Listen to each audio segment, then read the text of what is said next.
Hey ladies, this is Mocha Mommy here, bringing you another video. And in this live stream, we're going to be discussing the book by Michelle Williams called Checking In. I had read this book simply because I was getting a lot of questions about mental health from the studio audience and from my viewing audience, and some subscribers were sending me questions about mental health. I also know that it had been a big subject, especially during the Summer Olympics, particularly around athletes like Simone Biles and Naomi Osaka, and also being in healthcare at a time that it was a lot of anxiety and a lot of uncertainty. This lockdown has been a huge mental health crisis for so many. So I have content creator My World with me and some others that I had invited up where we're going to be talking about mental health as well as this book. But there are a few other resources I wanted to share with you ladies where you can get resources that have positive mental health discussions. Michelle Williams not only has written this really great book, but she also has a podcast now. So also follow her on Instagram because you'll see that she's got a lot of really great positive mental health content. In my community tab, I had put some of her mental health checklists. Also, two content creators who I absolutely love here on YouTube. They are Positive Leo and Framing Femininity. They actually collaborated to create a mental health video, and I was really, really impressed by it. It's about an hour and 14 minutes long, and they talk about their own mental health experiences and struggles and that with their family. So ladies, make it a point to check that out because I think it's important to support those smaller content creators who are actually bringing quality content. Another really great mental health resource here on YouTube, the Afrocentric Woman. She talks a lot about her personal struggle with anxiety and some of the things that she's used to help her along the way. So a little bit of my background. Oh, Alexis Sparks. That's another good content creator. You would think people would think that she's just like does fitness and fashion, but actually a lot of her wellness content is related to mental health. Hold on, we have one more person to add to the stream. So definitely check out this content creator. And once this video goes up, ladies, don't hesitate to put any mental health resources that you think might help the viewing audience. Believe it or not, the comment section is the best resource that I have. A lot of the subscribers have. Again, a lot of my subscribers are under the age of 25. So when I get a lot of other, women who have some more experience with things to contribute, it really does help that viewing audience who may not participate much in the comment sections, but are definitely reading it. So ladies, don't hesitate. So as far as my background in mental health, I guess being in nursing, right? If you went to school in the 90s, they didn't talk to you much about it. It was kind of like squeezed in between like Parkinson's and TIA stroke, pathology. Nobody really, we learned about like schizophrenia, things like that. I mean, my older sister is in the mental health field. She's a physician. She's a board certified psychiatrist. So she definitely works a lot more with mental health, but believe it or not, during the pandemic, she said something very interesting, over the summer. She's like, there are certain patients who I haven't seen since March, and I know that they've been off their meds for years. For months now. So what's so crazy is when I would see all these crazy crime stories, I would always be like, that's probably one of my sister's patients who's off their meds right now. Because mental health professionals had to give up a lot of their support staff and their office space to make room for socially distancing during the pandemic. So we knew it was a mental health crisis for those who were already suffering from mental health disorders. And also people who found themselves being more socially isolated, under more stress, losing jobs, they had less resources for mental health. So, yeah, ladies, please be aware that mental health has been affecting so many people across a wide variety of demographics. So you want to make sure that you're checking in with yourself. And this book was a really great way, especially because it came from like the Christian perspective. And I feel as if sometimes those of us who do have maybe a Christian background don't always talk about mental health in the best way. So I'm really grateful for what she's done. And I think now as a healthcare professional, more people are offering us services like where we can go to counseling and get help. And I'm so grateful that those are being offered to some of my colleagues, because a lot of my colleagues are really struggling right now. Some of them have left the profession altogether because of the realities of what we've been through. So, and of course, Major League Baseball, the lockout, that's causing me some anxiety. that's causing me some anxiety right now, for real. Yeah, because I feel like that's the thing that I love like most in this world, and the thought that we might not have it. Yeah, that's a source of stress for me. So my book club's going to continue with The Art of War for Women. I'll get back to that later, but right now I'm just going to kind of introduce my guests on the studio, and then they can share their experiences around mental health these past few months. And then we're going to go, I have some questions about the book. I'm going to make sure I'm not going to do too many spoilers, but I just want to have you each introduce yourself. So My World, will you go first? Sure. Hi, everyone. This is My World. I told Mocha Mommy that when she initially said something to me about reading the book, I typically only read fiction. I love Toni Morrison. That's my favorite author.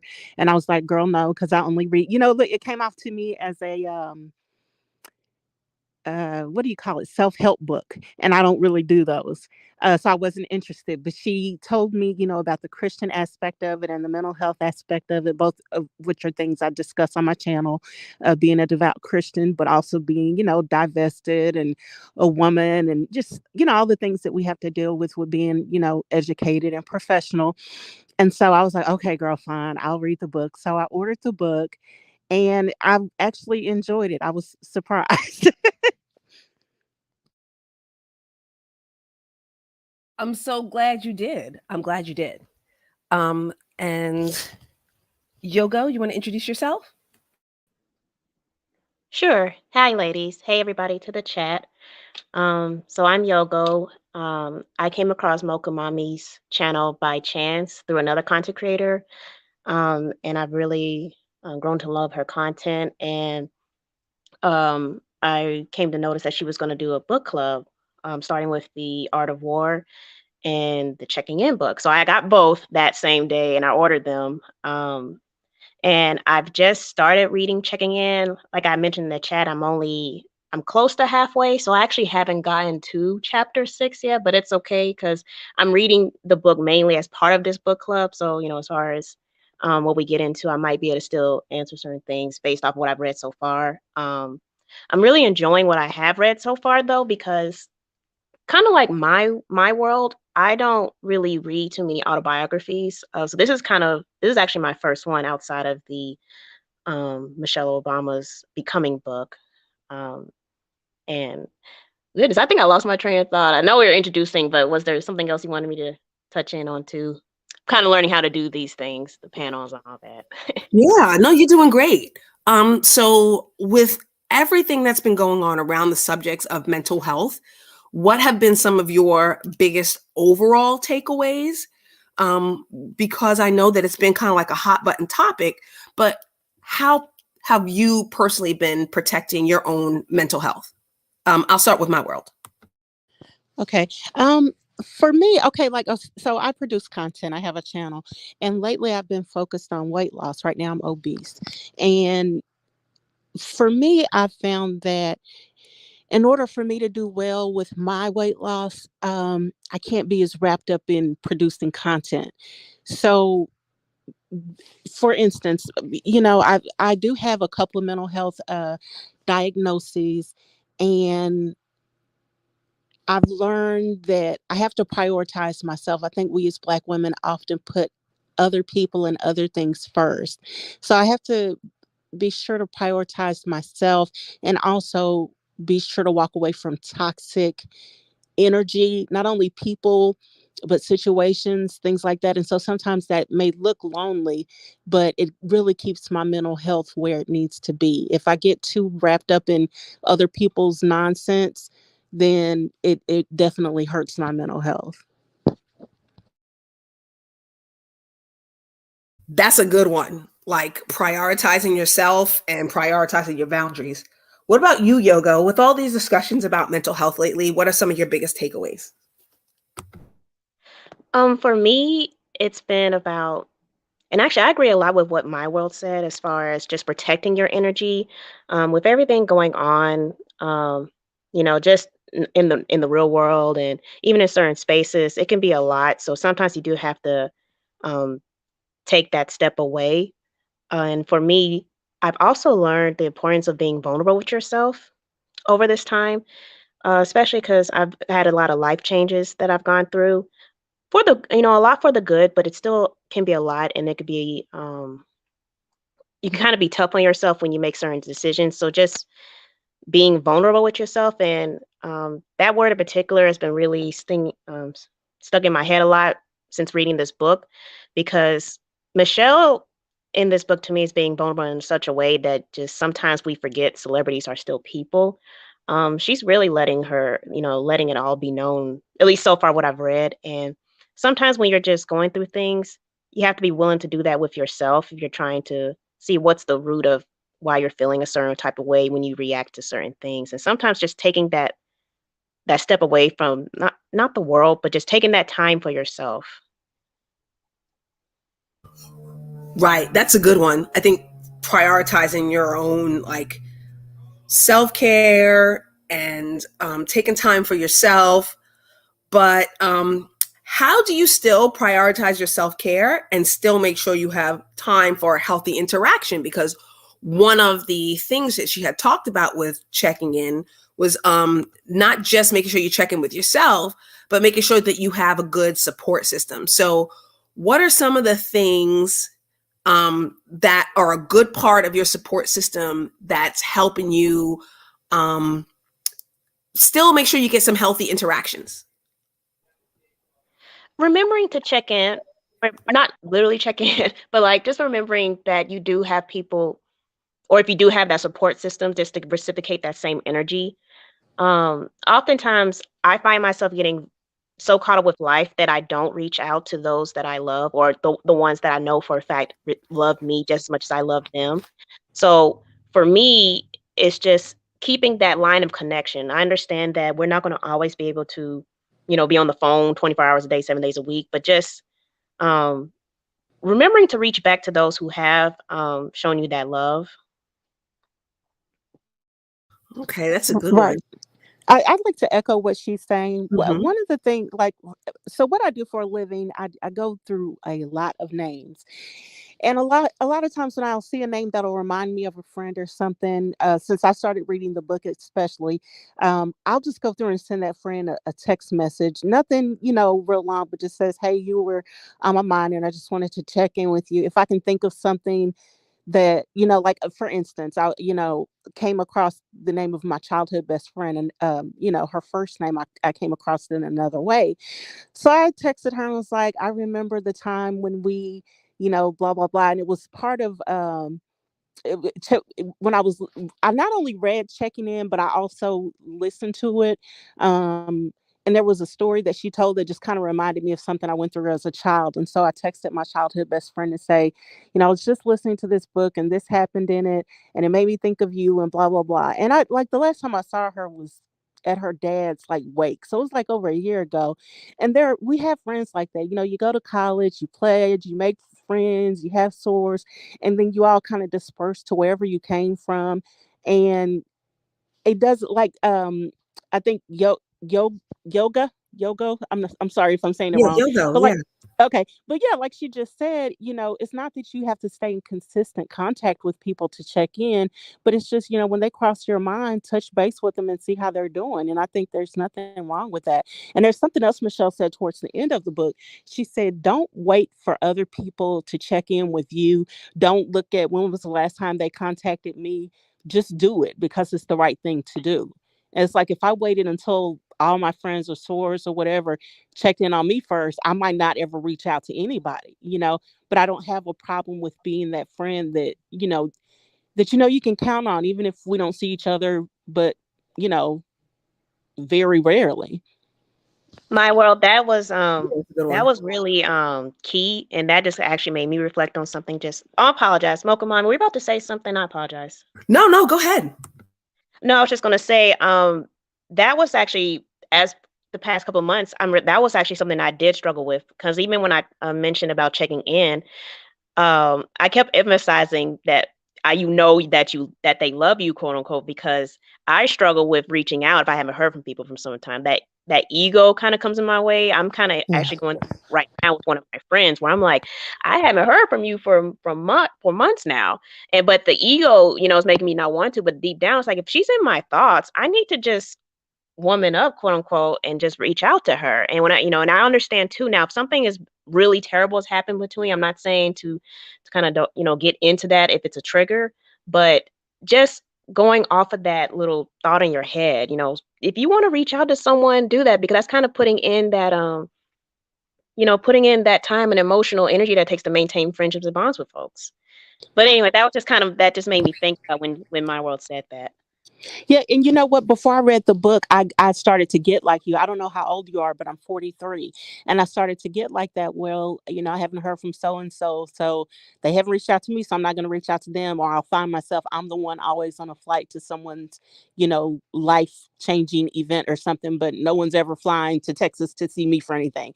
And I find myself I was starting to think like that, but when I read this book, I felt like I basically I know who I am, and I'm out of all my friend groups. I'm one of especially from college, from undergrad.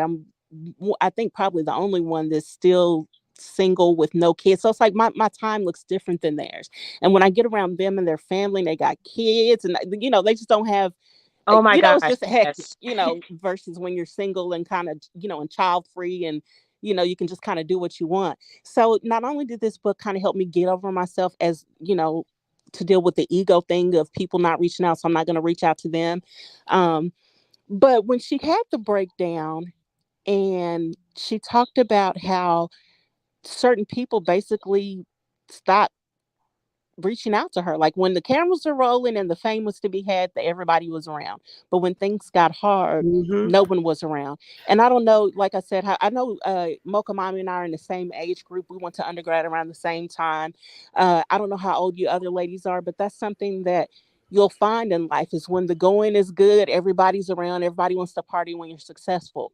But when you hit a patch in life, that's when you really find out who your great friends are, and so when she went through that and saw how people disappeared, it reminded me, Kat, you don't know what other people are going through. So you may not want to reach out to them because they haven't reached out to you, but you just, because I have had like a breakdown in life. And I remember before this happened, one of my friends said, God told me to stop by your job that day and see how you were doing, or stop by your job and bring you lunch and blah, blah, blah. And then you don't listen. People often say, God told me. And really, I think it's the Holy Spirit urging you to do something. And you don't see the big picture of it, but He knows if you had done XYZ, it may have prevented ABC. So Oh my gosh. Yeah, I'm exactly. really looking forward to reading the rest of Okay. this book. Oh, So we have a new person added to the stream. Welcome, Nini. Hi, Nini. Hi, Mocha. Oh my God, thank you so much. We were just talking about as we're going through Michelle Williams' book, Checking In. She has definitely talked about the importance of mental health and her mental health routine. So, what are some of the things that you've been doing to preserve your mental health? Because we know that these are very stressful times for a lot of people. So what are some of the things that you've been doing? Okay, so I'm gonna introduce myself. I'm kind of like a baby here. I'm probably Okay. the youngest. I'm in my 20s, Okay. but I'm glad this book was recommended because I also like struggle with clinical depression. I have been diagnosed with it as well. And what I have done was on days where I find myself like thinking about like the worst things and what other people think about me, I usually try to make adventures for myself. It's especially hard during quarantine and when you have to sit down and ruminate on things that are negative, it could really take a toll on your energy. So I have put more effort in smelling good. So I have perfume for home, perfume for school. And when I need a little scent boost, I would like spray myself to feel better. Um, Another thing I would do is go on adventures by myself. So like I live in a big city. So like if there's a show, I take myself out. You know, on days where I'm not being called, I make sure that I I take myself out because I have to remind myself that I'm important and I'm the constant in my life. And even though it's nice to have people around, you have to support yourself as well. That's how I stay sane. Hope That's I a answered good your one. question. That's a good one. Like taking yourself out and having a good like routine, because I know like in the book Michelle had talked about how not only going to therapy but also how exercise has been really important to her, and good planning. So what are some of the self-care things? We know Nini uses fragrance and uses activity. What are some of your like favorite self-care activities? I mean, I know mine was running, and unfortunately that had gotten taken away over the summer because I had an injury. And so now I'm just now starting to get back into it, but it has to be on a treadmill. And my daughter is actually going with me. So she's really good. Like she goes to the gym with me, and there's those smart treadmills that got like the trails built in. They they they're really nice. She had to show me how to use it, of course, because I think just younger people are better with technology. But what are some of the things that are part of your like self-care, mental health reset routine? Yoga? So I like to exercise, but I hate lifting weights and things like that. So I actually find that I love to do cardio. I've recently started getting back into playing racquetball. Definitely a novice at that. I'm no professional by any means, but it's just very fun for me.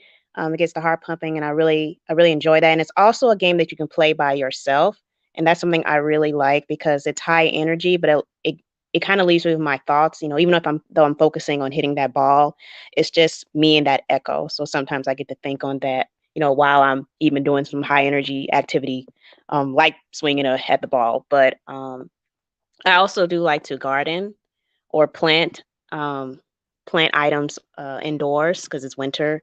Even though I'm caring for another item, I don't have pets. Okay, so I'm in my 30s and I'm single, no children. So I have a very lonely experience when I'm not amongst my family or friends. So a lot of the ways I'm able to kind of express my self-love, which is kind of strange, but it's like giving love to others or even things. So when I'm gardening, I'm really at peace. Or when I'm, filling my bird feeder and I'm watching the birds, just seeing nature in its like truest element is just something that's really calming for me.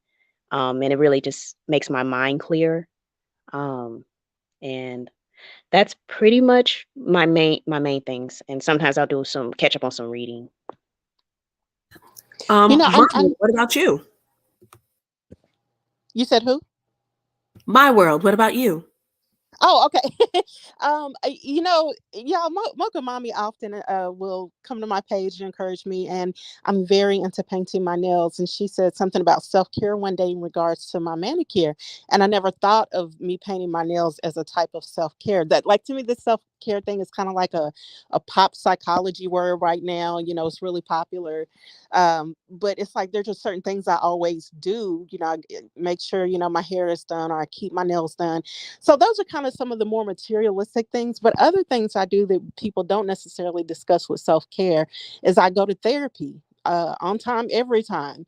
I do have animals. I have two, and they are like my children. One of them is very bad, and she just bit me a few minutes ago. But I'm on this broadcast. I didn't want to put her up, but those are just kind of the things I do. I love to travel, and I know a lot of people may not think of all of these things as self-care, but these are the things I feel like I do to mentally take care of me. So, and I definitely, love makeup and all that kind of stuff. So the days that I do have to go into the office, I take the time to put on makeup and look my best and all that kind of stuff. The working out thing, I have not gotten there yet, but I do eat healthy now. So because I'm trying to lose weight, but those are just kind of some of the things that I do to take care of self. Well, that was really good. So, Nini, you had talked about being diagnosed with clinical depression and being in therapy. And one of the things too that Michelle Williams talks about in this book was about like the process of checking into mental health facilities and finding the right therapist. What was some of the vetting process or some of the process that you went through to kind of find the right treatment? Because I know that that's a big part of, especially those people who have like mental illness or struggling with things like depression or anxiety, or where they need clinical assistance. What was some of the ways that you found the right treatment? All right. So the first thing I would say is, through the vetting process, there isn't really a right treatment. It's a right for you and how well you vibe with your therapist.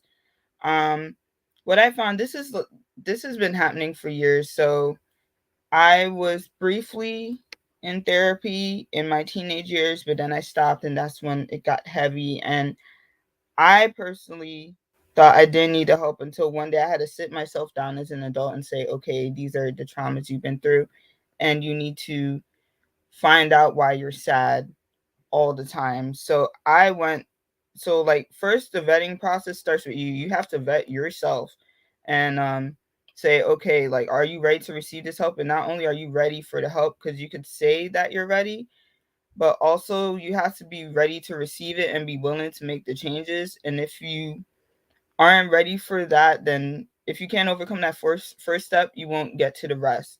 Now, my vetting process may have been a bit different to others. I know some people look up BetterHelp. Some people look up online. I know there's hotlines in different cities that will match you with a therapist. And some people look online. I found out through school. So my school had counseling. And I guess I was blessed in that way to even get in contact with a counselor, because after that, I heard it got harder for other students because there were so few staff, but so many students that were struggling with mental health. But basically, the counselor made sure to call me like every week until I was matched with a therapist that was within my insurance. And if I didn't have insurance, they were willing to match. So anyone who is a student on here, take utilization of the mental health facilities at your colleges. It may seem long, it may seem hard. I would say hang in there until you can meet with somebody, and then you could go from there. As for other adults, I don't know. I'm gonna say this. I'm from New York City, so like we have a mental health hotline. If you go on the New York City Gov website, that I have used and recommended to other people, where they would ask you your problem, and then they'll pair you with therapists by your zip code and your income and your insurance. So just keep looking if you feel that you need the help. But remember, the first step is you have to not only be ready to receive it, but also be ready to make the changes. Oh, that was a good one. I know that my older sister talks a lot about like barriers to mental health care, things like health insurance, referrals, how HMOs and PPOs really can block certain therapists with certain specialties out of networks. So it really is a process, and know that just because you're seeking therapy doesn't mean that you can't still do some of the things that you may need to do to take care of yourself, because yes, therapists are great and they're so helpful. And I highly recommend that everyone gets access to it. Me being a veteran, I get a lot of access to therapy, but still I have to make sure that I'm, prioritizing my self-care routine. I still have to make it a point to know the things that make me feel good. And one of the things that actually has been helping me is journaling. Like I went to like TJ Maxx or something, and they had these journals that not only you can like write your thoughts, but you can also like keep track of your meals and make sure you're drinking enough water and, you know, give yourselves like, what are your goals and what are your rewards? Like, whoa, like just if I do something, how can I reward myself? Like if I stamp all these Christmas cards, what's going to be my reward for the day? So even like these prompted journals have been really, really helpful. And keeping the prompted journal at my bedside as opposed to jumping right on my phone in the morning, that just helps me set my whole day off better. So those are some of the things that I've been doing as far as like protecting my own mental health, because staying on routine, when I'm off routine, that's when I find myself, I guess I don't have like clinical anxiety, but that's when I find myself being most anxious. So that's some of the things that help me. So what are some of the like routines that you have that keep the anxiety part at bay? I'll start with you, Yogo. Just taking deep breaths. I know that's kind of cliche, but um, I do get overwhelmed a lot very easily. And you could say it's from certain experiences I had in the military and just things I've experienced in life. But the reality is, we're going to go through things as people, and the key is just being able to go through that and then move on and even process it. And I know for me, I'm writing right now. I'm actually doing a project, an art project where I'm writing a story, and I do get a lot of anxiety as far as am I going to be communicating my thoughts really well.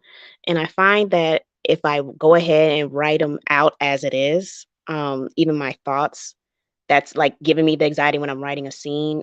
Um, I'm able to just when I get it out. Like I think what I'm trying to say is when I get it out, that's when I feel at peace. I think just finding a way to channel that stress in some way, which could go back to some of the self-help routines that we all do as individuals.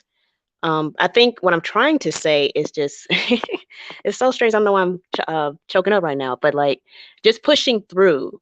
I think that's the goal, and I think that's why I'm connecting so well with this book because you know I only know a little bit about Michelle Williams, unfortunately, by some of the the way people poke fun at her and everything, even though she is this talented artist, and just having to kind of push through all of those, all that negative, feedback she was getting. And so I think sometimes we just we kind of overthink ourselves, and then just being able to push through that is just key. And for me, I guess what I'm trying to say, I find all that through breathing and just going through what your plans were or whatever you were thinking. Goodness.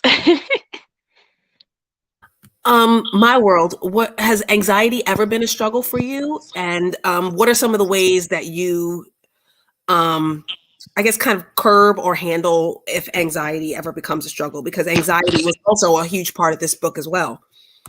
Yeah, so for me, anxiety is currently not a big issue. I think when I've been at the lowest times in my life, it's been, but right now, if anything, depression is if I let it, what will overtake me.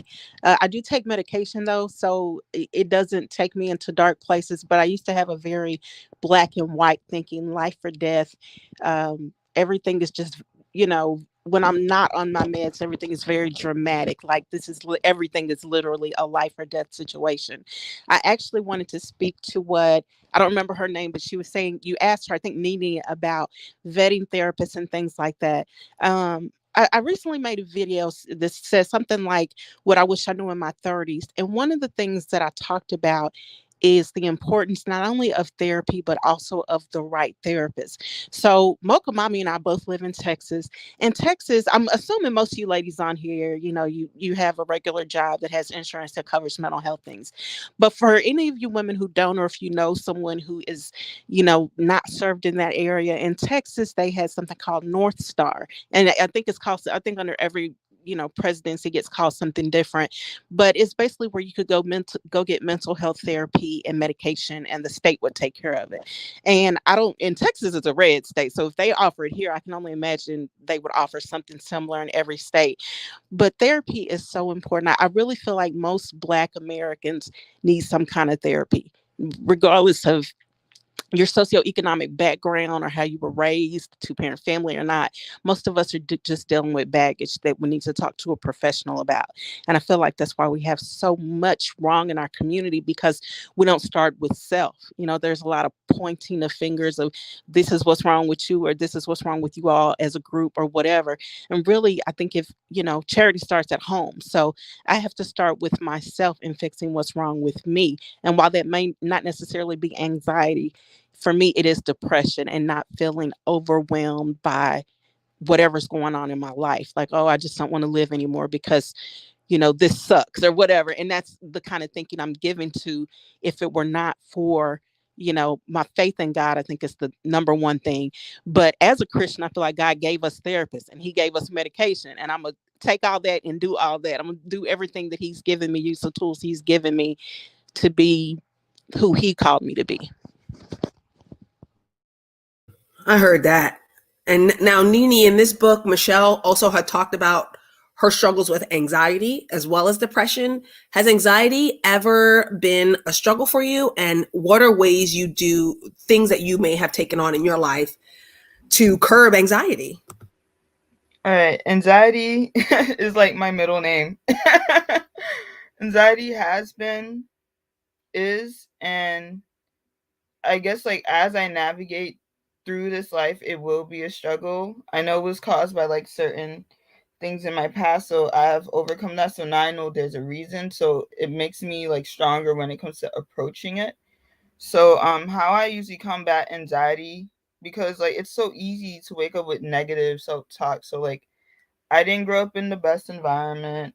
I was berated inside the home, outside the home. So there was like never any like real I would say peace or really words of affirmation for me. And I had to really, for lack of a better phrase, like pull the self-esteem out of my own behind and craft it. Because when you go through anxiety, you realize that a lot of the thoughts you claim that are yours and are those you have are really thoughts of other people. And like what I find through this life is that a lot of people, all they could tell you out their mouths is how biased they are and what they're going through and how they could project that onto you. It's not necessarily you as a person. And when I start seeing stuff that way, like if I hear myself say like, oh, you're really stupid, before I like bask into the negativity, I ask myself, okay, where did this thought come from? Oh, okay, this person said it one time when you were in the 3rd grade. Now let's see what things in your life prove that you aren't as stupid as they thought you are. Like any negative thought, like the first thing you should do is, instead of, from my perspective, like what I've been through, is to confirm, like, is it true or is it not? Or am I just carrying on the opinions of other people? And after that, if you know it's the opinion of someone else, it's easier to let go and not take it as personal and realize this life isn't personal. People's words of you about you are not personal. And that's what I do to combat it every day. I'm not my past. Today's a new day. You start today as a new day and you leave the past you in the past and you do something different. So how do I say this? But like, basically like not being so hard on yourself and understand that past you is past you, and you can't do much about her back then, but you could do something now. And if you want to change it, you will.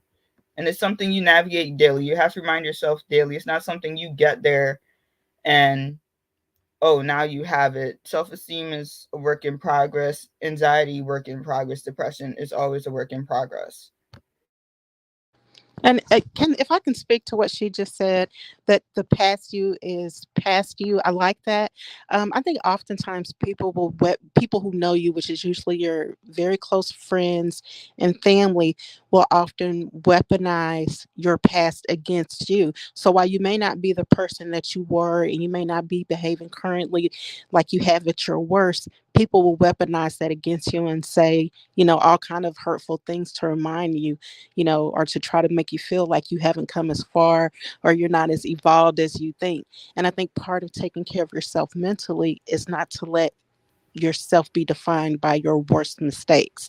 And that's something that I have to deal with. And again, therapy definitely helps with that. But again, not only therapy, but I feel like my relationship with God too, knowing that He's forgiven me in all things, that He loves me regardless, even if He's the only person that loves me unconditionally in the world and the universe and anything, that brings me like so much clarity.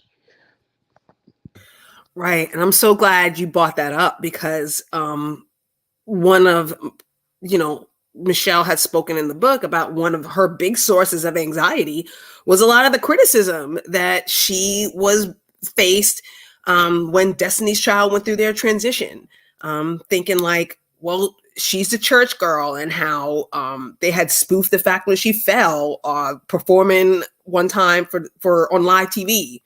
And she was the butt of jokes on Saturday Night Live, as it was like, it was Kelly, Beyonce, and who's that other girl? Like she was basically like a running joke for years, and how that like flared up her anxiety. And like one of the things that she had said was, anxiety is not a representation of truth, but a representation of your fear. And that was probably like the best part of the book for me, because I know that, being in healthcare during this time, a lot of fears got brought back to the surface. Having been in military medicine, where you were kind of struggling with that powerlessness and being overwhelmed and being understaffed and being, under just the stress of a war on a whole different continent, in 2 different countries, was a huge source of anxiety for me. And then going through it again during this pandemic, that same powerlessness, that same lack of resources, that same, and just having to like constantly like combat that, to, not be afraid to go into work, and to understand that some of these things were not a result of, my failures as a healthcare professional, but as the reality of this illness. That in those, there have been some really hard times, and still having to deal with that. And so I'm really grateful that Uppity have brought about nutrition, because, of course, I had started to take it a little bit more seriously to boost my immune system, but it really did help to boost my mood, because, when everybody's calling you a hero and they're donating pizza and donuts, and we were getting free Burger King. I don't know if you may have remembered that, but Burger King was giving us free food during this time. And that was like, that also affected my mood. Also, a lot of companies, restaurants who were closed, were donating food just because we were the only few who were working in the early parts of the pandemic. So they were like, we're just letting you know that we're open. Here's some Korean barbecue. And so you're just eating straight trash and working long hours. And you can imagine the toll that would take on your mental health. So, another thing that we had to do was like mental health and your physical health. So what are some of the things that you ladies are doing for your physical health that helps you just feel better mentally? I think for me, I already said earlier, I don't work out per se. I'm a part of a few running groups, but since it started getting dark sooner, I don't, I can't keep up with them. So I just don't do the running right now. I'll wait till it gets hotter. But one thing I have adjusted is what you just spoke on, is my nutrition. So I've been seeing a bariatric doctor because I wanted to get a GSV. And part of seeing that is to do a monthly visit. And my PA, my physician's assistant, is a Korean guy. Generally, you guys know Koreans are pretty slim. And so when I first started going, any of you that watch my channel know, I was eating a banana split a day, at least one, sometimes two. And I was just getting bigger and bigger. And I would tell myself I was eating these to make myself feel better, like it was comfort food and I deserved it and all this kind of stuff. And really all it was doing was making me fat, and which would of course make me feel worse because I want to be hypergamous and marry well, and rich men don't pay fat chicks bills, all this kind of stuff. So then I started seeing him, and he was like, oh, he just said it so easy. Like, well, just stop eating Brahms every day. Just stop eating a banana split every day. And I felt like that was telling a crack addict, just stop smoking crack and all your problems in your life will be great. They'll disappear. It's like, yeah, that's not realistic for me. But I finally got to the point where I stopped eating junk. It's like I haven't had, other than on Thanksgiving, of course, but it's like I don't eat sweets. I don't eat junk. I don't drink soda anymore. And when I do indulge into, like the other day, I had some fried chicken from this place here that has the best fried chicken in the world. And I only had 2 pieces with 2 jalapenos and water. And I thought I would be good. And y'all, it tore my stomach up because it's like the more I eat healthy, when I don't eat something healthy, my stomach doesn't even agree with it anymore. So it's like I can't even indulge in unhealthy food because I just feel so bloated and icky when I eat it. It's like before I eat it, I think, oh, this is going to be so good. This is going to be like the good old days when I was fat and I could eat whatever I wanted. And it's like now I eat the stuff and it's not good. It's kind of like going back to an ex-boyfriend who, you ain't got no business messing with. It's like, it's never as good as it was in the moment. And so for me, the nutrition really helps. Eating healthy for me actually helps me to be in a good mood. It helps my mental health. The area I work in is just full of very thin, rich women. And even though I'm not their size or anything, when, like, say for instance, like when I also am an essential worker. And so when all this stuff was going on, we always have good, treats at my job. But I would often find myself, there's literally less than a handful of Black women, Black people in general, who work there. And all of us were fat. And so if there's like some kind of party, somebody brings in cake, whatever, I'm going back, probably eat 2, 3, 4 pieces of cake. And we always have ice cream, all this kind of stuff. And so I would see the skinny white women looking at me like, gosh, Kat, don't you think that's enough? And I'm like thinking, girl, please, this is free. And then so it's like, but now that I'm eating more healthy, I can see like, girl, yeah, you were overdoing it. So anyway, for me, the nutrition helps with my mental health. What about you, Nini? What are some of the physical things that you're doing that you've seen mental health benefits from? All right. So on my end, I'm just getting started on my journey. I've been a sugar addict for over 10 years. And what's really making a change is the fact that too many people in the family got diabetes, and I don't want it. All right. Plain and simple. But here's what I'm doing to wean myself off of it, because you can't just like drop sugar cold turkey. It's very hard. Every time I try to do that, I end up into a full binge session on sugary foods. So what I have done was like start looking at the sugar intake and the calories and stuff. So like where I would eat an ice cream, which is like 300 calories per cup, I would switch to like a popsicle, which is like 40 calories. And then I'm working on drinking more water so I don't feel as hungry and have to binge on these things. And I'm adding more fruit. And if I feel for a little snack, I would eat a Greek yogurt. But what has really helped me, I would say, is adding protein to my diet as well. So I do have like hemp protein powder, which helps me feel like less hungry and I don't have to eat as much. Also like focusing on just little snacks that are like more on the salty side but aren't too sodium like rich, and it may have a little bit of sugar. It kind of like satisfies my cravings. But like I said, I just started. I'm working on exercising more often now, moving around. I literally did like a HIIT workout today, and I'm gonna do another one. I mean yesterday, and I'm gonna do another one today. So it's just me trying to wean myself off the sugar by drinking more water and eating less calories. and I'm less tired after that. Yeah. Yeah, that was the thing too with me and sugar. I felt like they're always giving it to us. If it's not in the soft drinks, it's in the coffee. Um and even like some of the smoothies they market towards healthy have a ton of sugar. So I'm so glad that you had said that, Nini, just like reading the labels of things, because and that's when I started like juicing myself and making my own smoothies, because I realized like that was a sneak attack on me. That was definitely a sneak attack. The smoothies were getting me, thinking I was doing something right, and then realizing I was just filling myself up with sugar. So thank you for bringing that up. Yogo, what are some of the things that you do for your physical health that helps with your mental health? So kind of like what I apologize. Can you hear me? I'm having a bit of technical issues. I hear you. Okay, perfect. So kind of like what Nini said, I drink a lot of water, and that really helps me feel full.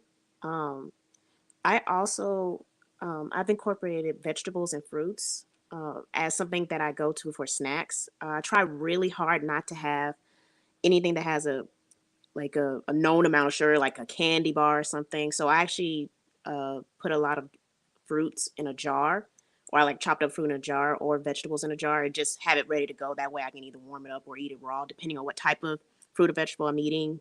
If it's in a bag or just from the grocery store, just raw. Um, and I also, for me, I find that I've been I guess on a subconscious level, maybe I've been switching a lot of my taste for sugar for something bitter, because I've really been enjoying drinking tea a lot. And I think it's because I have this desire, I guess my tongue has a desire for flavor. So since I've been having more bitter things, I think it's tricked me into thinking that I'm still having that flavor, but it's just not sugar. And same with the need to crunch. I like to crunch on things. So I would definitely suggest eating lots of fruits and vegetables, because sometimes your body just wants to chew on something. And with a lot of sweet things, it's either chewy or gummy. Like there's a motion and a sensation going on using we eat something that's sweet.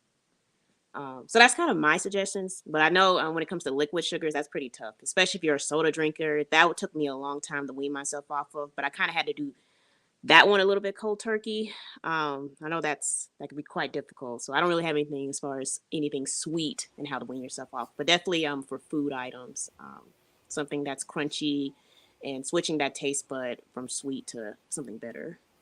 Wait, can I No add scientific backup, by the way. Sorry. I'm just saying that. Sorry. I'm sorry. Oh, no, you're fine. You're fine. Okay. As for like less like lower sugar substitutes and less fattening, I just want to quickly say this. So like ladies who love ice cream, what wean me off of ice cream is like Cool Whip. So the container Cool Whip, if you freeze it, it's like ice cream, less calories, less fat.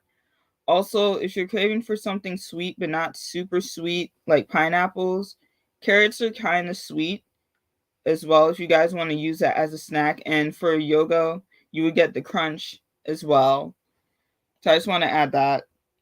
It's so crazy you said that, because I was talking to a friend of mine about my weight loss, and I was telling her, oh, I ate a carrot for lunch today, and she was like, a carrot? And I was like, yeah. I was like, yeah, a carrot, like one. I would have had a couple of carrots now. Like I need a couple now. One will make me mad. That's so funny, because I juice carrots a lot, especially this time of year. And I do like carrots. And the thing about that crunchy, and I know like sweets was one thing, but me, it's like it's salty crunchy. Like so chips. But then when you eat chips, I feel like you have to have soda with it. Like, you know what I mean? I feel like those things go together so well. Like the salty, savory, crunchy with the sweet, fizzy soda. So girl, listen, they brought some Gardettos to work the other day, like just bags and bags and bags of them. Now I did indulge in those, but yeah, that saltiness, I was like drinking a lot of juice. Yeah, so I mean, it's like I had to do like, okay, like sparkling water, and then that helps with, and then also too like picking up like other salty things like maybe like the blue corn tortilla chips instead of Lay's, or like just getting the tiny bags of Lay's. And, you know, my husband does like to drink like soda, and my kids like to drink those sports drinks that are really, we don't buy Gatorade anymore, but still some of those sports drinks are still a little bit too much. But we have like a outdoor kitchen, and I make them put it in the refrigerator outside. Like, nope, y'all ain't bringing this in here. So we have one more person joining the stream. And hi there, Samri. Hello, ladies. Hi there. Hi, Samri. Good afternoon. Yes, Samri's a content creator as well. And I just want to, the question that we're on is, what are some of the things for your physical health that help you with your mental health? Ooh. So recently I started going to Pilates. There's, it's really interesting. Like, they have this thing you lay down on, you put the straps on your feet, and you like work out. It's super chill. Oh, the reformer, girl! Yeah. Yeah, it's interesting. Like when you first start, it's like, what am I doing? It looks awkward and weird. But yeah, exercising has been really helpful, and limiting my intake of sugar, because like sugar is addicting. It's like, it's almost like a drug, you know. I have a huge sweet tooth, but I try to be mindful about like whenever I'm consuming sugar and try to limit it. Like you can do that by switching it with like natural forms of sugar, like fructose, like from fruits and such things. And then what else? Physical health. Other than working out, I think that's pretty much it as far as like how my physical translates into my mental health. Sugar intake, decreasing sugar intake, and working out, stretching, and all that stuff. Yeah, Pilates, that's something else. Pilates is one of those things that's like, I'm laying on the ground, but why am I sweating? Yeah. Yeah. It's like, it's one of those things. It's fun when you do it, but the next day, yeah, you feel it. But so, you know, we kind of talked about some of the physical things and that help our mental health.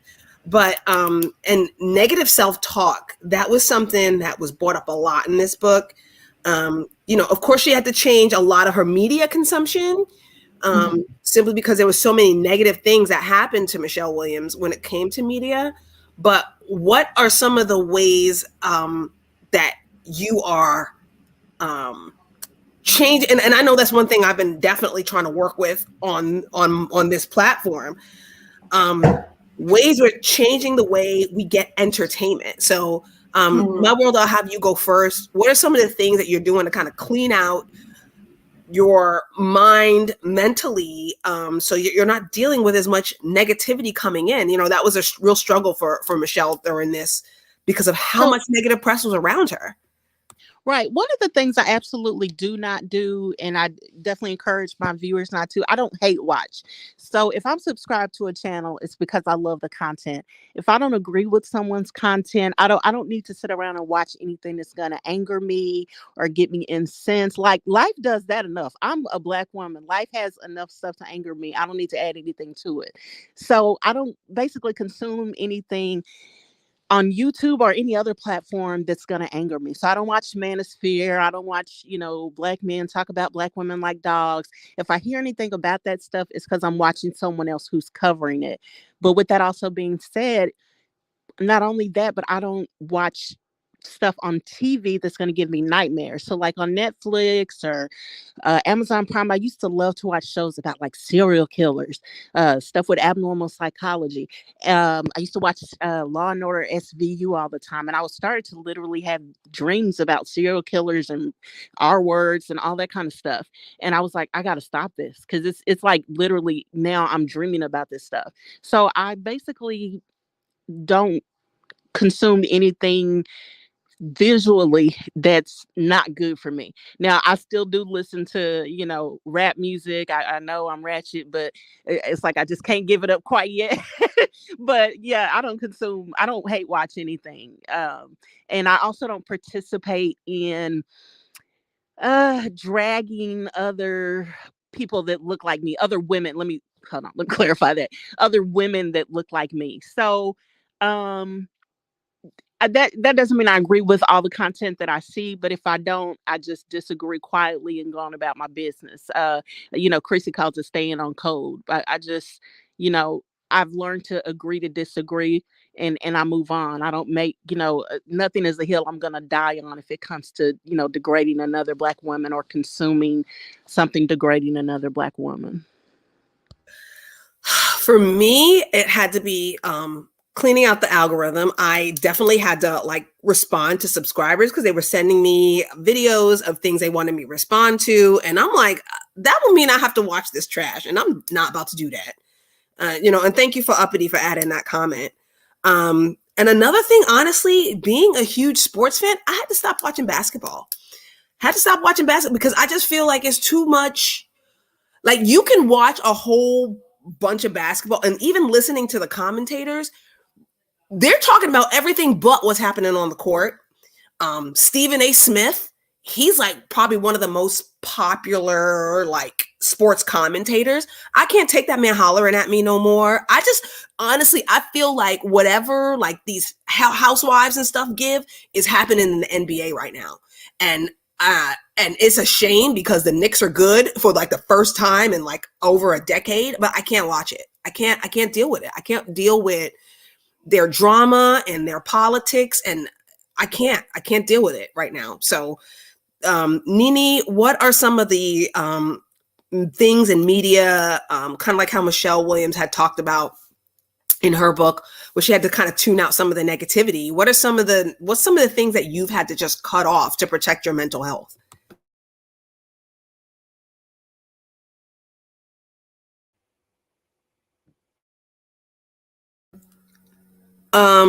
Okay. Is that for anyone? Yeah. Oh, yeah. Can I hear? Yeah, Nini, what are some of the parts of media that you've used to protect your mental health? Okay. I'm not a YouTuber, so I cannot relate in the YouTube stance compared to the rest of you ladies. But for me to protect my mental health, my block button is always on hot. I click ignore for a lot of content. When people send me content, I will leave you on scene and you would know if I watched it or not, whether I put an emoji. So I'm very protective of my mental health and making sure that negativity doesn't get in. And sure, I would see some stuff on social media, but what has really helped me is that I'm actually not on social media as much as I used to be. I have cut off my Instagram pretty much, unless it's for business purposes, because I'm in media and film.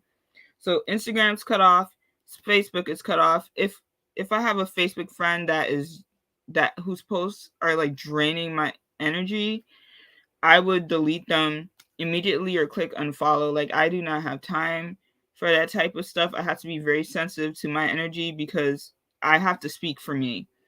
So that's how I navigate these spaces. And when it comes to real life, since I handle people in real life, I've cut off family members, and I ain't afraid to do it. And I'll continue to do it, because if you're not helping with my mental health and you're making it worse than it already is, I don't need you in my life.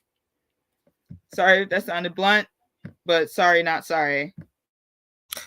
I'm not gonna.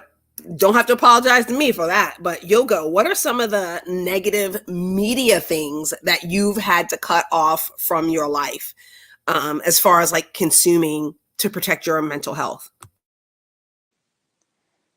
So sometimes, as far as the YouTube space, what I find I have to do is, if I support a content creator, but say the subject matter is triggering, I might have to just miss that video. I'll drop that like.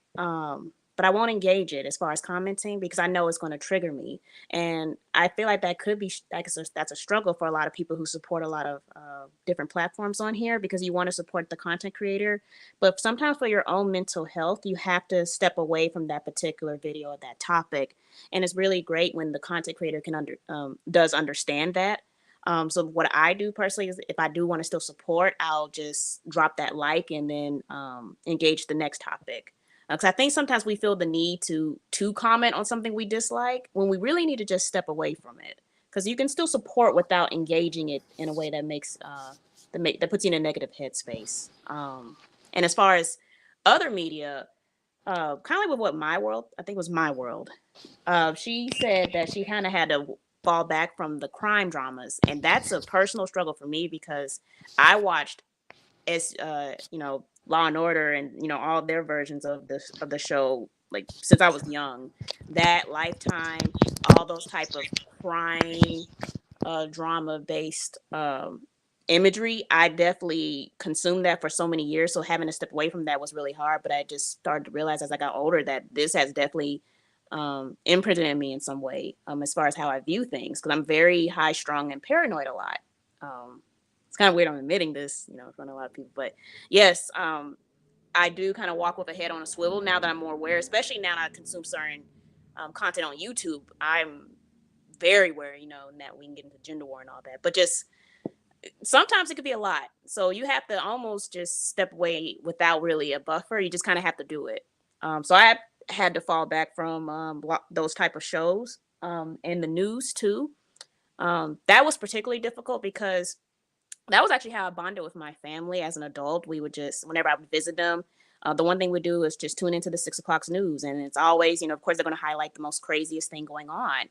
So when I had to step away from that, that meant that was some time with my family that I didn't really get to experience because, we have lives going on. But when I would visit them, that'd be like the one way we would conglomerate and just, chat and everything. But so that was something I actually struggled with, even though it's a negative thing that I'm getting away from, it also meant I kind of had to find a different way to engage my family, in a time where we're all super busy.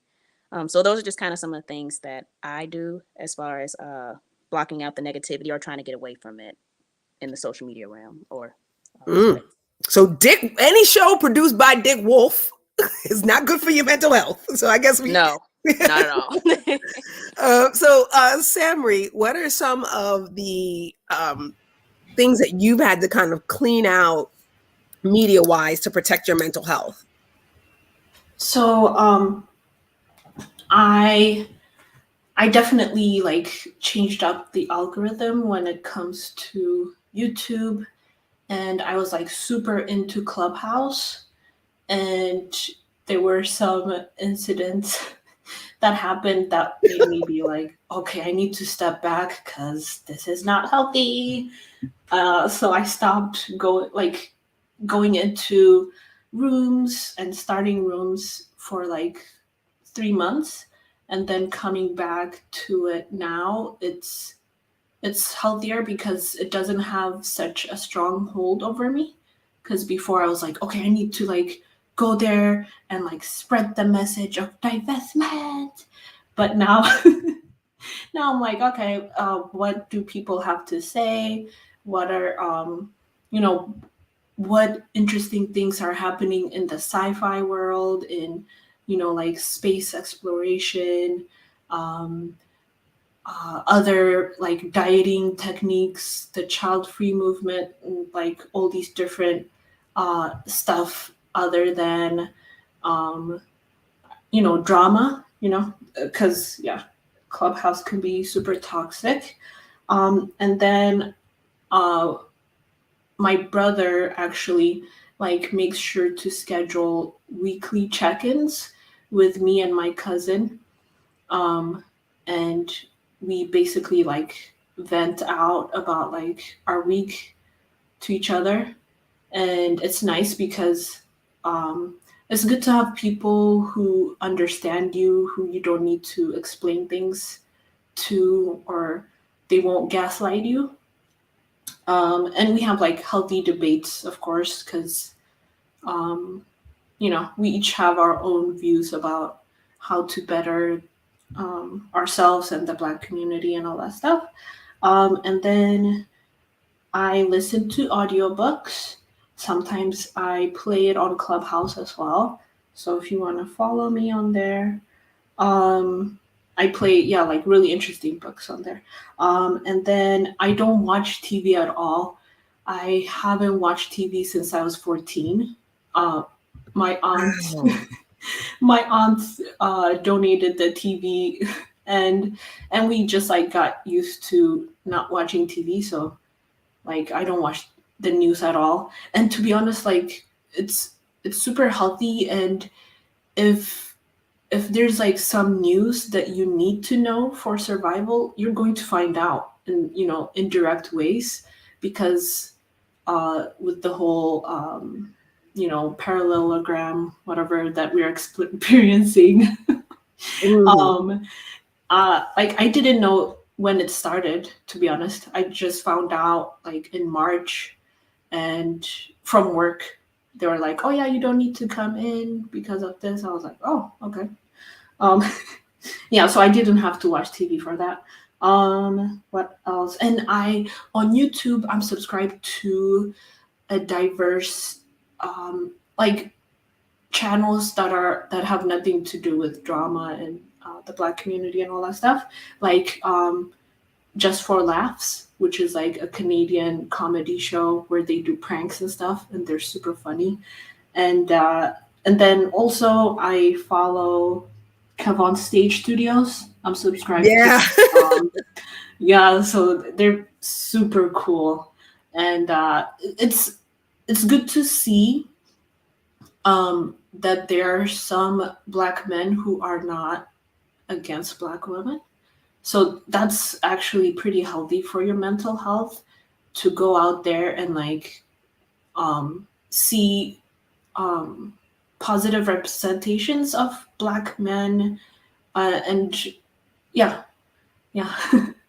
So yeah, that's it. I do. I love Kev on Stage, and I definitely always say that your podcast is the best podcast that people are not listening to, because you guys have such great recommendations for movies, TV shows, and I just think that you are like so many, like, I don't want to say nerds, but so many science fiction I'm okay with being called nerd. Okay, like you're like their dream girl. Like, and you have everything you recommended. If you say, "Oh, have you heard of blah blah blah blah?" Like so many of like my husband's coworkers and my daughter's friends are like, "Oh my gosh, your mom is so cool because she blah blah blah blah blah." And I'm like, I'm getting all this from Sam Reed Bliss's like, you know what I mean? I'm really not that cool. And they're like, you're so lucky because your wife watches blah blah blah blah. Like, really, you have such great recommendations for media as far as like the movies you're watching and the shows you watch. I didn't watch Squid Games, but because I was just like, that just sounds like too much. It's kind of overhyped. Yeah, you make very good recommendations for when those times when you do watch TV and movies. So thank you for that. Now I'm coming up on over an hour, but I know that we were in the book, I think chapter 6 definitely in this book has probably been like the most chapter 6 through 8, as far as how mental health impacted her relationships. What are some of the ways that mental health has impacted your relationships, either negatively or positively? Because again, we really see how, and there was a point where I was a little angry with her. Like, how could you let this happen in your life, with all of these great things? And it was definitely like a lack of a gratitude check-in, definitely letting anxiety take over. But how has mental health impacted your relationships, and how are you now reestablishing or renegotiating those relationships now that you've started prioritizing your mental health? I'll start with you, Nini.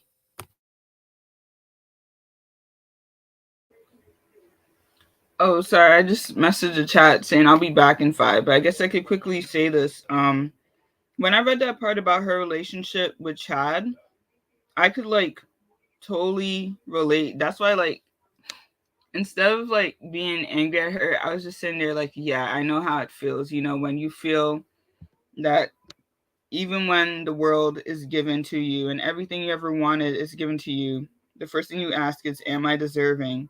And everything. And it has affected my personal relationships. I've had a phase in my life where I pushed a lot of people away, people who loved me and everything. And a lot of it, like she said in the book, anxiety is usually just like fear speaking, like you're afraid of them to leave you first, so you get rid of them first. And you have to realize that it's like all in your mind. And it's something I'm still working through, like realizing that no, your friends don't hate you. You just had a bad experience in the past and you can't apply that to everyone. You can't paint everyone with the same brush. Yeah, I'm really glad you said that and you had compassion for that situation, because I didn't understand that at all. And I was so grateful that she put it out there. But at the same time, I'm like, I don't get this. Especially, I'll let you ladies read it. I'm not going to do a spoiler. The especially thing with the ring, that was really hard. I was like, that was so hard for me to understand. So thank you for putting that in context for me. Because I that was one of the most difficult things for me to understand in this book. So thank you for that. Oh, can I quickly say something too? Go ahead. Based on the book, like why she may have said that. So like looking back at the book in the beginning, like I noticed Michelle was the one who often did the chasing. Like in comparison to like this person finally showing them that they love her and their compassion. Michelle did the chasing. She crashed her car as a teenager, trying to chase after this guy and know where he was. She had a crush on the guy, I think either her cousin or her friend was with. So like she spent her life seeing these experiences where it seems like the thing she wanted, it seemed like life was telling her she didn't deserve it. So I wasn't really like surprised that she felt that way during the time that Chad actually like showed that he wanted her, because like during like when people usually think about that stuff, it's because like past experiences have showed them like, no, you're not deserving. And then here comes this man, everything you want, and it's like, oh my God, how am I supposed to ruin this? That would be like the first thought, like how will I ruin this, like everything else I ruined. Yeah. And I'm so glad you said that, because that was hard for me to understand. Like, I mean, like even right now, like with my ring, there's a point in time when my ring was like missing because I had scrubbed in for a procedure and then I put it somewhere and I couldn't find it. But just that, I was like, wow, just knowing like the effort that he put into it, and then letting, I guess, anxiety. And like you said, like, yeah, not used to being chased and used to doing the chasing, as opposed to somebody who put all this effort before he even knew her into finding the right wife. And that was hard for me to understand. So thank you for explaining that. That was one of the most difficult things to understand in this book. But so thank you. Yogo, what are some of the ways that you've noticed mental health and its impact on your relationships? And now that you're working on improving your mental health, how has it changed your relationships? I think for me, realizing that a lot of times when I enter relationships, and not even just romantic, but even platonic, with new friendships and things of that nature, sometimes even I would go in kind of with the idea of not realizing it, but like waiting for that shoe to drop. So maybe waiting for that ultimate disappointment, or to a great extent of betrayal. So just this idea like, okay, everything is going good, but eventually something's going to go wrong. And I think for me, that was just coming to terms with certain anxieties I have. So just for me realizing that, hey, first of all, it's not really fair to assign that to someone who you're meeting at 100%. Because I've always kind of had this idea that when you meet someone, you know, people are going to be average, and then just naturally either the percentages go higher or lower. And I think for me, I got into a point of pessimism where I'm just kind of like, all right, this is a, you know, not a bad person, but this person's going to disappoint me eventually. So I'm just going to be happy when they don't disappoint me. So I think that's more stoicism now that I think about it. But the only thing is, when you do that, you're kind of cheating yourself out of just being able to enjoy the moment. And I know for me, that was kind of a struggle, just being able to enjoy that moment and not necessarily wondering, when is something going to go wrong. So that's kind of, for me, what I realized that sometimes I do in certain relationships. And like I said, with, you know, that could be any relationship, not necessarily romantic. And so for me, it's just more so of saying, no, first of all, give people that chance, meet them where you would want to be met. Cause I wouldn't want someone coming in, you know, if I was on the reverse end, someone just thinking automatically, oh, I'm going to disappoint them. It's like, what? You know, give me that fair shot. So, and I haven't read those chapters yet. I'm really excited to, because I'm really close. I'm pretty sure I'm on chapter 5, so it's coming up for me. But yes, that's my comment for that. Samri, what are some of the ways that mental health has affected some of your relationships? So the first, like, the word that comes to mind is boundaries. So before, when I was, I guess, younger, I used to be super anxious, and I would have like depressive spells for long periods of time. And I believe it was because like, I didn't know myself. Just like, it's important to embody who you are instead of like looking at yourself from the outside based on how others look at you. Because yeah, so I lived to be the quote unquote good girl, you know, like I was super religious, and at least for me, being religious was like wasn't good for my mental health. So yeah, like setting boundaries with everyone, including my parents, sibling, coworkers, now husband, and all the parasocial online relationships we have. And those boundaries look different for each relationship you have. So for like with my parents, I know that like if I want to do something, I will do it. I'm not going to ask for permission. You know, obviously, like making common sense decisions and all that stuff. I would ask for advice, but I've learned that I don't have to follow the advice to the letter. I'll just like take it into consideration, but I'll do what I need to do for myself. And like, yeah, so like boundaries when it comes to who gets my time at a specific moment, because you can't get back time, you can't buy time.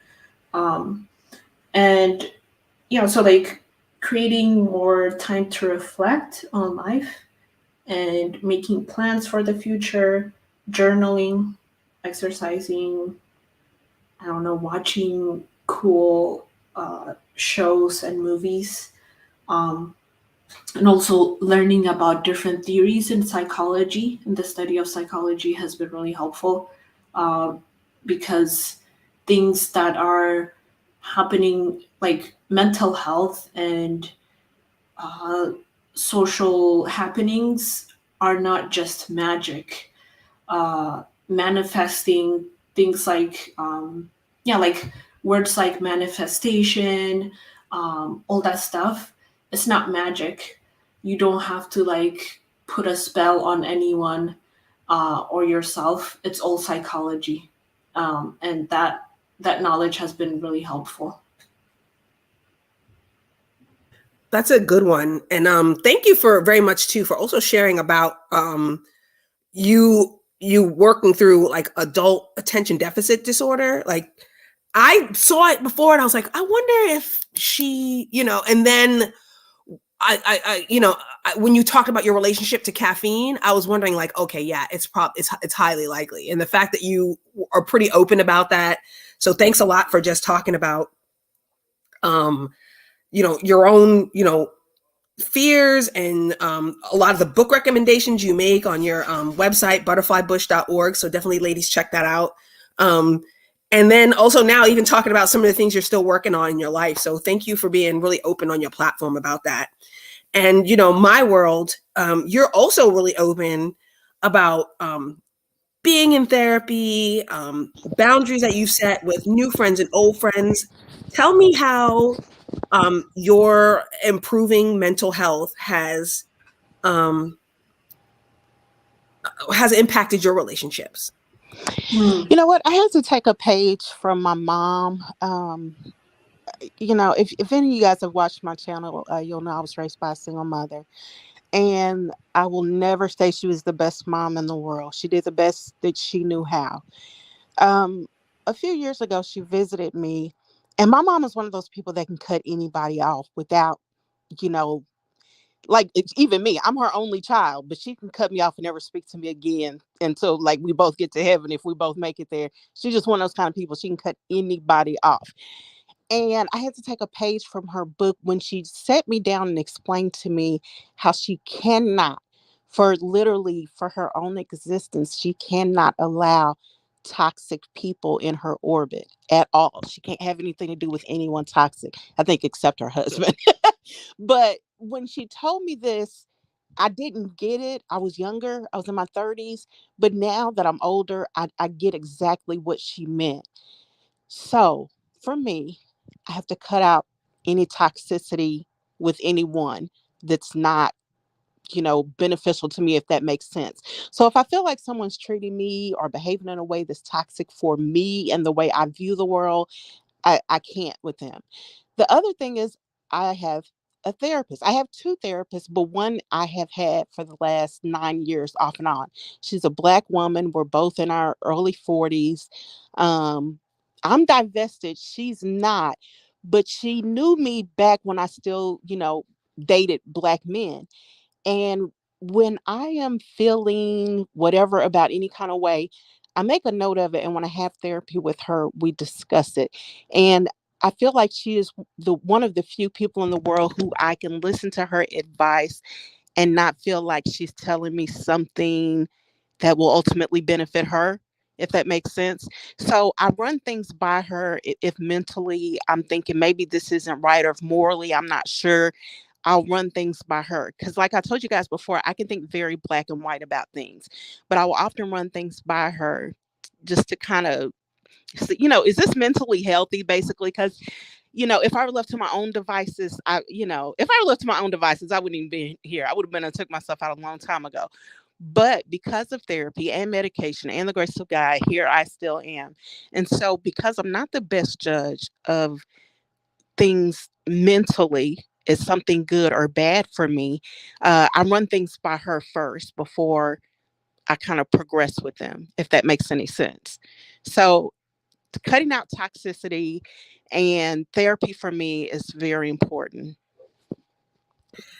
Yeah, cutting out toxicity. And I mean, I actually I can't even say it was toxic, but I had to switch jobs. It just got to be too tough to be on the acute care side.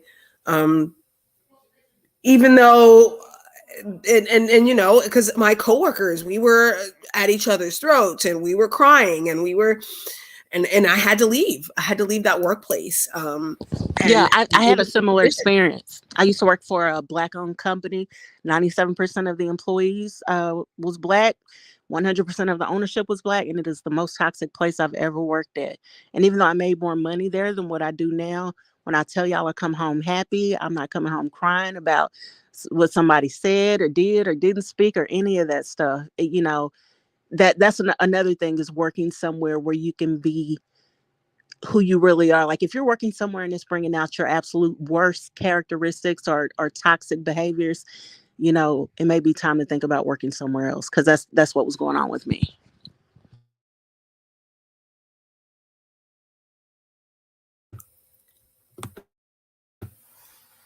Okay, so as we kind of close and conclude, we'll each go through some of the biggest mental health takeaways you got from this book and moving forward. What are some of your biggest takeaways? We'll start with Yogo, and then we'll go to Nini. Being vulnerable with yourself, and not being so hard on yourself, just being okay with that introspection and being honest. That could be really difficult. And like I said before, with Michelle being in the public eye and her even writing this book, that just kind of puts you really out there. So the good thing with, as regular degular folks, we can just kind of do all that in the privacy of our own homes or our own spaces. So that was kind of my takeaway, just not being afraid to be vulnerable with yourself and even admitting when you do have anxieties. I know for me, being on this panel made me even realize that I still have certain anxieties, even just speaking. I didn't realize how, just with everything on with with the thing, I almost said the word, how we had to be so, enclosed, and I haven't really had the chance to really interact with people like the way I did maybe a year ago. I didn't even now. It's weird being so open and out there. So that's something I've even realized I'm struggling with right on this panel. So that was my takeaway for sure. Yeah, thank you for that. Nini, reading this book, what were some of your biggest takeaways, like some of the things or lessons that Michelle has helped you learn and things that you'll take away with moving forward? Well, I learned a lot of stuff from this book, especially reading with someone who relates to me on like terms of mental health and like things they've been through. But I would say what really stood out to me the most is the fact that sometimes you gotta allow yourself to deserve it. When good things happen to you, try not to ruin them. I noticed a pattern of like self-sabotage in both her life and my life. And it comes from a place of like not feeling like you deserve it because of past experiences. But as I said earlier, your past is your past. Let that be your past. You could only account for today and what you're going to do today. And understand that when good things happen, that sometimes there isn't an ulterior motive. Sometimes people do love you. You are appreciated and that you do deserve it. And this is a lot of the good treatment we get excited about. To be honest, that should be like the bottom line. People respecting you is the bottom line. When they're in your environment, they should respect you. You're the man who wants to be with you, showing that effort. He's supposed to do that. And I guess that's something I'm gonna work on after that, understanding that I deserve it, and a lot of things that I feel overwhelmed by the kindness of is just stuff that is basic and baseline, and it's stuff that I should expect from people who want to be around me and want to be in my life. Wow. Thank you, Nini. I'm so glad you joined the panel and explained that, because that was so hard for me to understand through this book. And I'm just so grateful that you just put that into context for me. So my world, I know typically you're not a nonfiction reader. So I really appreciate the fact that you took the time to read this book. So definitely tell us, what are some of your biggest takeaways from after reading this book?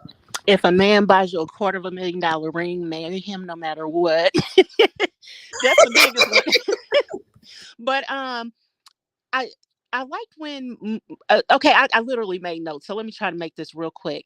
When Michelle talked about the what if game, and she talked about basically, and I do this a lot as an existentialist. I go through and say, what if I'd had different parents? What if I had been born more attractive? What if I had been smarter? What if I had never met him? Basically, all these different scenarios, how my life would have turned out. So the takeaway I got from that, sometimes I feel like I'm the only person that does that. But to see Michelle of Destiny's Child say she does the same thing in her mind, I'm like, oh, thank God. Because sometimes I feel like I'm living in Never Never Land. She talked about learning lessons without regret. I love that, because I am one of those people that regrets everything in my life. I regret my mother and my dad meeting. I regret them having unprotected sex. I regret their whole relationship. I wish they would have never met, blah, blah, blah. I have to now be a person who takes lessons instead of regretting everything. that was like a big takeaway. She said that there's nothing you can do to take back what you're ashamed of. And I love that. It's like someone spoke to that earlier, that the past is a past and you can't change it, but you can change today. And that's something like this big in my life. She talked about, are you in the moment or trying to get through the moment? I love that. I look back on my life, especially in my 20s, and I spent so much of that time wanting something else, wanting to be in my 40s, wanting to be established financially, wanting to be blah, blah, blah. And now I'm in my 40s and I'm like, oh, now I'm looking forward to blah, blah. It's like, just girl, enjoy the moment. Stop wishing upon a star and just enjoy the moment. So I look back on my 20s like, oh, those were the good old days. And now that I'm in my 40s, I look at people like my mom who's in her 60s, and she's like, she'll tell me, you're still thinking of me when I was young and you were a kid. She's like, I'm 60 now. Like, basically, basically enjoy the moment, like just like really live it. When she talked about God isn't through with you yet, I love that. She says, whatever has been done to you and your pain rages against your senses. So I like that when she talked about whatever has been done to you. I had a very difficult childhood, and I feel like my senses rage against that. The main sense, the thought sense, in depression. So because of those things I went through as a child, I'm a loner. I have all these different regrets and what if kind of things. But because I know it's like in my mind, everyone perceives the world from their point of view and the things that they've been through. So someone else can look at my life and say, oh, girl, you got it going on. You got it together. What are you worried about? But you can look at it from your own perspective and say, it's not the way I want it to be. But, I do the work, as far as therapy goes and medication and all that, and just literally checking my thoughts to make sure that I'm just enjoying what God has blessed me with, instead of looking at, what I don't have, or looking at what my friends have. Well, why did they get to grow up in a 2-parent family? Or, just all these different things. I look at, I have to be thankful to God for what I have. And I know you say you don't want to ruin the book for them, but I feel like if they wanted to read the book, they would have read it by now. But so I feel like I was frustrated with Michelle. I didn't know much about her until I read this book. I didn't even know her real name wasn't Michelle, or her first name wasn't Michelle. Yeah. And I was like, I remember when I first saw them as a couple, I thought he was just a light-skinned black dude. And then I found out later on he was white. And I think to myself, Kat, that's what I go by, you guys, Kat, if you ever screw up that bad, like God sends you a protector and provider, and because you haven't dealt with your issues, you let him go to waste, like, I'm gonna kick my own butt. So it's like I that was my biggest takeaway, is to do the work now, so that when God provides the right man for me, I won't screw it up like she did. Yeah, that was hard for me to understand too. Especially as a Christian, when you do pray and then that God does answer that prayer, that was really hard for me to understand, because when you just go through that walk of faith as a single Christian woman, and then you find that person who is a believer, and you get those signs of confirmation, and those things don't just happen before you get married. Those things happen the whole way. You'll see those signs of confirmation, and there'll be these little things that just confirms, okay, this is who God has meant for me. And there had been so many signs, and it wasn't, maybe it wasn't just mental health, maybe it was something spiritual as well. And the surprise too of the quick engagement. Like, I mean, I don't know too many Christian people who do have long engagements, especially if you are choosing to wait to have intercourse. Yeah. So, I mean, yeah, typically, honestly, from the time I met my husband, we said, hi, my name is blank. We was married 10 months later, like, because that's how it usually happens. So that wasn't like so those were some of the things that surprised me too, especially because she grew up in the culture. It wasn't like she was converted to it. But anyway, again, ladies, I'll let you read the book because I think it has a lot.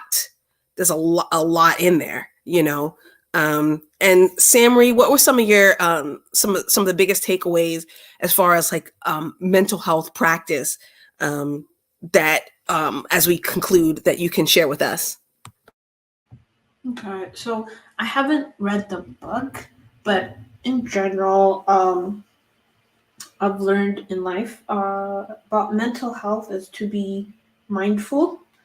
Always check in with how you're feeling at every moment. So if someone says something that angers you or triggers you in any way, ask yourself what has happened in my childhood that is making me feel this way, you know? Because usually it's like childhood stuff. At least in like when you study psychology. Um, yeah, so ask yourself how you can respond to whatever triggers you in any way, in a different way that doesn't hurt yourself or others around you. Um, and also have the courage to listen to your inner child.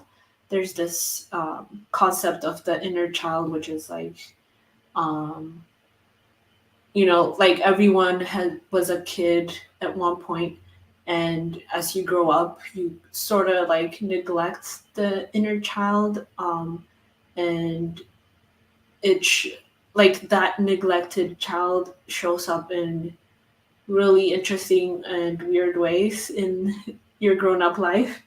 um, and know that, I guess, in general, like, um, know that you're worthy of all good things in life. Because to be honest, like, I didn't think I was good enough for your good things. At least when I was in my depressive spells and stuff. And to when I realized that, when I actually like decided to believe my mom when she kept telling me, "You're pretty, you're, like all these good things. You is kind, you is smart, you is important, believe people who say those things to you."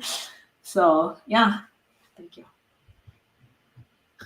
Well, thank you, ladies, so much for joining this panel, because I was so grateful that I got like a diverse group of women in their 20s, 30s, and 40s, women who had a faith-based background and women who didn't. And I'm just so grateful that we were all able to have this discussion about like mental health and our overall wellness.